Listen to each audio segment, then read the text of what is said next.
Assalamualaikum warahmatullahi wabarakatuh. Saya Nur Fajrin Fatmawati, NPM 1701050028, Prodi PGMI, ingin menjawab pertanyaan ujian komprehensif kependidikan. Yang pertama, jelaskan yang dimaksud dengan perencanaan pendidikan dan perencanaan pembelajaran, masing-masing berikan contohnya. Perencanaan pendidikan adalah kegiatan yang berkaitan dengan usaha merumuskan program pendidikan yang di dalamnya memuat segala sesuatu yang akan dilaksanakan, menentukan tujuan pendidikan, kebijakan dalam pendidikan, arah yang ditempuh dalam kegiatan pendidikan, prosedur dan metode yang akan diikuti dalam usaha pencapaian tujuan pendidikan. Dalam proses perencanaan pendidikan merupakan keseluruhan dari proses perkiraan, penentuan secara matang hal-hal yang akan dikerjakan dalam pendidikan untuk masa yang akan datang. Contohnya, dari perencanaan pendidikan ialah: yang pertama, meningkatkan kualitas kegiatan atau aktivitas layanan pendidikan anak secara maksimal, baik menyangkut aspek akademik maupun aspek non-akademiknya. Yang kedua, memberikan peluang pada setiap warga sekolah dalam meningkatkan beragam kemampuan, keahlian, atau keterampilan secara maksimal dalam rangka mewujudkan tujuan dari layanan pendidikan. Dan yang terakhir, memberikan kesempatan bagi kelompok untuk memilih beberapa alternatif pilihan tentang metode atau strategi atau pendekatan yang tepat dalam pelaksanaan pendidikan agar efektif dalam upaya mencapai tujuan pendidikan. Sedangkan perencanaan pembelajaran adalah suatu tindakan yang dilakukan guru dalam mempersiapkan proses pembelajaran sehingga dapat berjalan dengan lancar, efektif, dan efisien. Contoh dari perencanaan pembelajaran sendiri meliputi silabus dan rencana pelaksanaan pembelajaran atau RPP yang memuat identitas mata pelajaran, kompetensi inti, kompetensi dasar, indikator pencapaian kompetensi, tujuan pembelajaran, materi pembelajaran, alokasi waktu, metode pembelajaran, dan kegiatan pembelajaran, penilaian hasil belajar, dan yang terakhir sumber belajar. Kedua, jelaskan strategi dalam pembelajaran luring dan daring, masing-masing berikan contohnya. Pembelajaran luring adalah singkatan dari pembelajaran luar jaringan yang digunakan untuk menggantikan kata offline. Luring adalah aktivitas pembelajaran yang dilakukan tanpa memanfaatkan akses internet ataupun internet. Contoh dari strategi pembelajaran luring adalah menggunakan strategi pembelajaran door to door atau guru datang ke setiap rumah peserta didik untuk melakukan kegiatan belajar mengajar. Sedangkan pembelajaran daring adalah sistem belajar tanpa tatap muka secara langsung dengan memanfaatkan komunikasi atau teknologi internet serta dilaksanakan secara online. Contoh dari strategi pembelajaran daring adalah dengan menggunakan beberapa aplikasi seperti Google Classroom, Google Meet, Zoom, dan WhatsApp Group. Yang ketiga, jelaskan yang dimaksud dengan media pembelajaran dan alat peraga, masing-masing berikan contohnya. Media pembelajaran adalah segala sesuatu yang dapat dipergunakan sebagai alat bantu dalam meningkatkan proses pembelajaran dengan cara merangsang pikiran, perasaan, perhatian, keterampilan, dan kemampuan murid. Contoh dari media pembelajaran antara lain: yang pertama, media tidak diproyeksikan atau media visual, seperti objek nyata adalah benda yang digunakan sebagai alat bantu dalam pembelajaran. Yang kedua, bahan tercetak yaitu berupa majalah atau bahan bacaan lain yang berisi penjelasan dan ilustrasi tentang topik dalam pembelajaran. Bahan ilustrasi dapat berupa fotografik atau yang bersifat non-fotografik. Contohnya, gambar atau foto, peta konsep, poster, diagram, grafik, globe, atau peta. Yang kedua, media audio. Media audio adalah rekaman dan transmisi suara manusia atau lainnya yang berisi informasi tentang pembelajaran untuk diperdengarkan oleh siswa. Contohnya, radio dan alat perekam. Yang ketiga, media audiovisual adalah bentuk media yang menyajikan topik pembelajaran dalam bentuk narasi dan gambar yang bergerak. Contohnya seperti video, proyektor, film, dan komputer. Sedangkan alat peraga adalah semua atau segala sesuatu yang dapat digunakan dan dapat dimanfaatkan untuk menjelaskan konsep-konsep pembelajaran dari materi yang bersifat abstrak atau kurang jelas menjadi nyata dan jelas sehingga dapat merangsang pikiran, perasaan, perhatian, serta minat siswa yang menjurus ke arah terjadinya proses belajar mengajar. Alat peraga ini memiliki tujuan agar proses pendidikan lebih efektif dengan jalan meningkatkan semangat belajar siswa. Contoh dari alat peraga ialah pada mata pelajaran matematika, salah satunya ialah papan berpaku, dan contoh lain dari alat peraga pada mata pelajaran IPS ialah globe. Yang keempat, sebutkan dan jelaskan tentang evaluasi pembelajaran masing-masing, berikan contohnya. Evaluasi adalah penilaian sebuah proses dan hasil dari kegiatan yang dilakukan seseorang yang dijadikan sebuah dasar dalam penentuan yang lebih lanjut. Sedangkan evaluasi pembelajaran sendiri ialah penilaian secara sistematis terhadap siswa apakah terdapat perubahan atau tidak. Biasanya guru melakukan evaluasi dengan dua cara, yaitu evaluasi dengan tes dan non-tes. Evaluasi sendiri memiliki prinsip antara lain yang pertama, menyeluruh.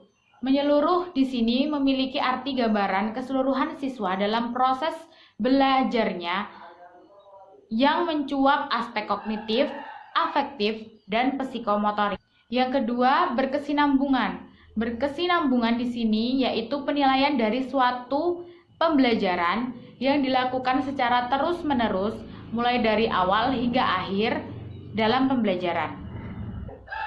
Yang ketiga, objektif. Objektif di sini diartikan sebagai penilaian yang diberikan secara nyata tanpa adanya rekayasa sehingga di dalamnya penilaian dilakukan dengan nyata tanpa adanya rekayasa.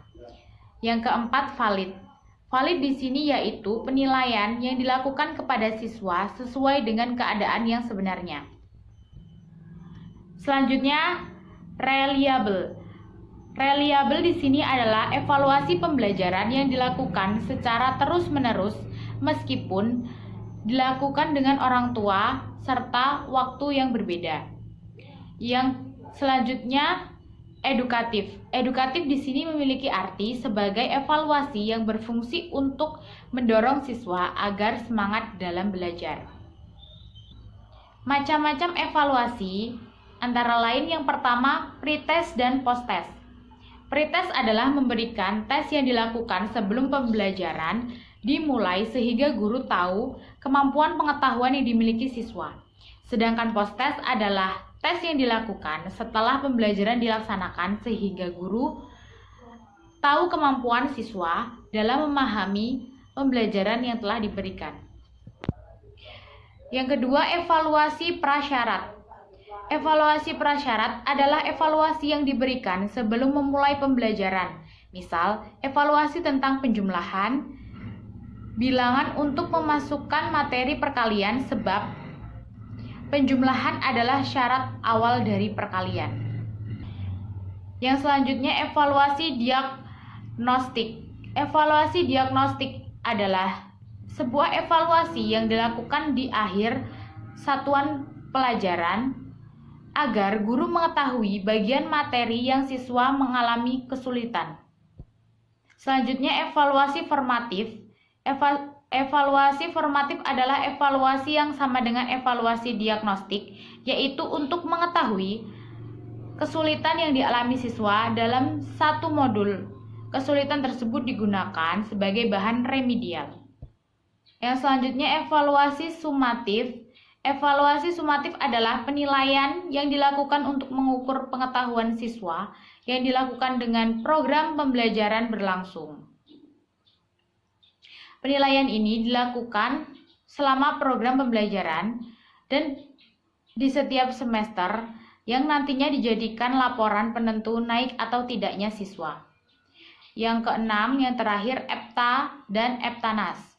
Evaluasi belajar tahap akhir dan evaluasi belajar tahap akhir nasional.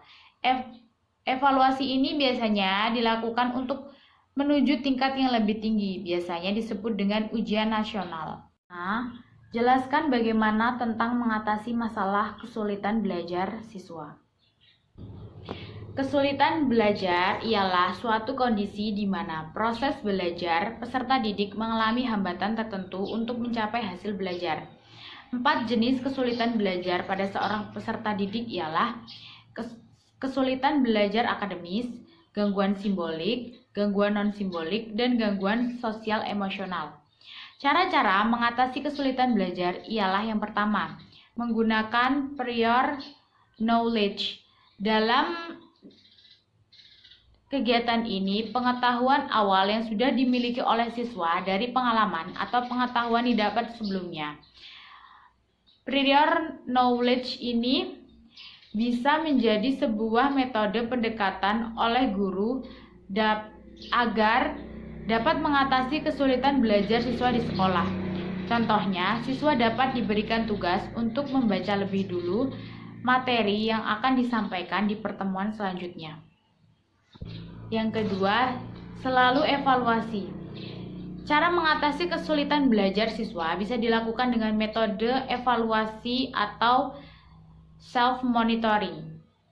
Di sini, guru dapat melihat perkembangan siswa sekaligus mengambil langkah-langkah yang harus dilakukan kepada siswa tersebut. Contohnya, guru dapat memberikan kunci jawaban yang benar ketika siswa telah menyelesaikan suatu tugas. Selanjutnya, hindari memberikan tugas yang sangat panjang. Biasanya kesulitan belajar yang dialami siswa adalah ketidaksanggupannya mengerjakan tugas dalam jangka waktu yang panjang. Oleh karena itu, sebaiknya siswa diberikan soal yang singkat. Contohnya seperti guru dapat memberikan tugas yang mudah dengan pertanyaan dan jawaban yang sangat singkat dan bisa langsung memberikan nilai di saat yang sama. Yang selanjutnya, ajak siswa aktif berpartisipasi dengan mengajak siswa belajar lebih aktif dalam pelajaran. Hal ini bisa dilakukan dengan melibatkan siswa berdiskusi saat menerangkan pelajaran. Yang kelima, ajarkan membuat catatan. Membuat catatan di sini bisa menjadi salah satu cara mengatasi kesulitan belajar yang dialami oleh siswa. Salah satu yang bisa dilakukan oleh guru adalah mengajarkan mereka membuat catatan. Hal ini dapat dipermudah siswa untuk mempelajari dan mengulang suatu materi. Selanjutnya, melakukan pendekatan personal. Meliputi dialog atau komunikasi langsung yang terbuka antara guru dan siswa. Guru dapat menanyakan banyak hal terkait proses pembelajaran dan apa saja yang menghambat penerimaan materi. Yang terakhir, membentuk kelompok belajar. Guru dapat membentuk kelompok belajar di dalam kelas untuk menyelesaikan suatu tugas. Hal ini bertujuan meningkatkan kerjasama siswa, mempengaruhi siswa yang kurang mampu menyerap pembelajaran, dan mendorong aktif semua siswa dalam menyelesaikan suatu tugas. Yang keenam, sebutkan dan jelaskan macam-macam jenis psikologi pendidikan. Psikologi pendidikan adalah ilmu yang mempelajari prasyarat. Prasyarat ini menjadi faktor bagi pelajar di sekolah. berbagai jenis belajar dan fase-fase dalam semua proses belajar. Terdapat teori-teori psikologi pendidikan, yaitu yang pertama, teori behavioristik atau behaviorisme. Teori psikologi pendidikan yang pertama ini menjelaskan tentang pengamatan, perubahan tentang tingkah laku yang dipengaruhi peristiwa di sekitar. Teori ini berpandangan bahwa belajar terjadi karena open conditioning, yaitu jika seseorang belajar dengan baik, maka ia akan mendapat hadiah dan hal itu akan meningkatkan kualitas belajarnya. Yang kedua, teori kognitif dari Brunner. Teori psikologi pendidikan kognitif ini mengutamakan bagaimana cara mengembangkan fungsi kognitif individu sehingga belajar menjadi maksimal. Fungsi kognitif itu penting karena dapat mempengaruhi perkembangan peserta didik dalam proses pendidikan dan sebagai tolak ukur kesuksesan proses pembelajaran. Teori kognitif ini teori yang pada umumnya berkaitan dengan proses belajar. Kognisi adalah kemampuan psikis atau mental manusia yang berupa mengamati, melihat, menyangka, memperhatikan, dan menduga, serta menilai. Dengan kata lain, kognisi menunjukkan pada konsep tentang pengenalan. Teori kognitif menyatakan bahwa proses belajar terjadi karena adanya variabel atau penghalang pada aspek-aspek kognisi seseorang. Yang ketiga, teori humanisme dari Carl G. Rogers. Teori ini mengutamakan keterlibatan individu, yaitu peserta didik secara keseluruhan, sebab belajar tidak akan berlangsung jika tidak ada keterlibatan emosional peserta didik. Teori psikologi pendidikan ini menjelaskan bahwa seseorang dapat memilih apa yang ingin dipelajari, mengusahakan dan menilai proses pembelajarannya sendiri, sehingga diperlukan motivasi dari peserta didik itu sendiri. Teori belajar humanisme adalah pendidikan lebih menekankan pada perkembangan positif, pendekatan yang berfokus pada potensi manusia untuk mencari dan menemukan kemampuan yang mereka punya dan mengembangkan kemampuan tersebut. Yang terakhir, teori konstruktivisme. Teori konstruktivisme sebagai teori psikologi pendidikan tentang belajar adalah bahwa setiap orang dasarnya sudah memiliki pengetahuan atau bekal awal tentang sesuatu yang akan dipelajari.